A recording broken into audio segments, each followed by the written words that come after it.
আল্লাহর কসম, আল্লাহর কসম, আল্লাহর কসম, জনগণের সম্পদের উপর আমরা হাত দেব না। আমরা সরকারি তহবিলের প্রত্যেকটি আয় ব্যয়ের হিসাব আপনাদের সামনে জনসমক্ষে দিতে বাধ্য থাকব। সকল নির্বাচিত জনপ্রতিনিধি, ইউনিয়ন পরিষদের মেম্বার থেকে শুরু করে জাতীয় পরিষদের মেম্বার, সবাইকে তাদের হিসাব, তাদের সম্পদের হিসাব জনগণের সামনে দিতে হবে। 5 বছরে একবার নয়, প্রতি বছর কমপক্ষে একবার। আমাদের দেশের অনেকগুলা সম্পদকে উজাড় করে ফেলা হয়েছে, নদীগুলাকে খুন করা হয়েছে, মরুভূমিতে পরিণত করা হয়েছে, আপনাদের থেকে পদ্মা দূরে হয়েছে, আমাদের পদ্মার উপর কি জুলুম করা হয়েছে আপনারা দেখেছেন। আল্লাহ তাআলা আমাদেরকে দায়িত্ব দিয়ে প্রথমে আমরা নদীগুলার জীবন ফিরিয়ে আনার চেষ্টা করব। নদী জীবন পেলে আমার মাটি জীবন পাবে, মাটি জীবন পেলে আমার মা জীবন পাবে ইনশাআল্লাহ। আমরা সেই মাটি এবং মানুষের ভালোবাসায় কাজ করে যাব।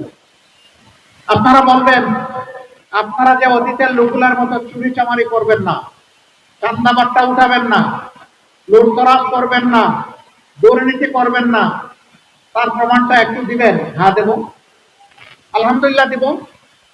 2001 থেকে 6 আমাদের 2 জন শীর্ষস্থানীয় নেতা, তারা 3টা মন্ত্রণালয় পরিচালনা করেছিলেন।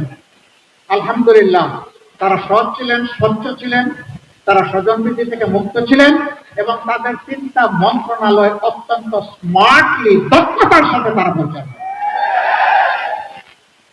আজকে সবগুলা আপনাদের দায়িত্ব পেলে সবগুলা মন্ত্রণালয়কে এই ধরনের লুক দিয়ে আমরা সাজাবো ইনশাআল্লাহ।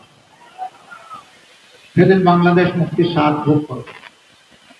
আর আমাদের স্পষ্ট বার্তা মা বোনদের প্রতি, যে জাতি তার মা বোনকে সম্মান করতে জানে, আল্লাহ তাআলা সেই জাতিকে সম্মানিত করে।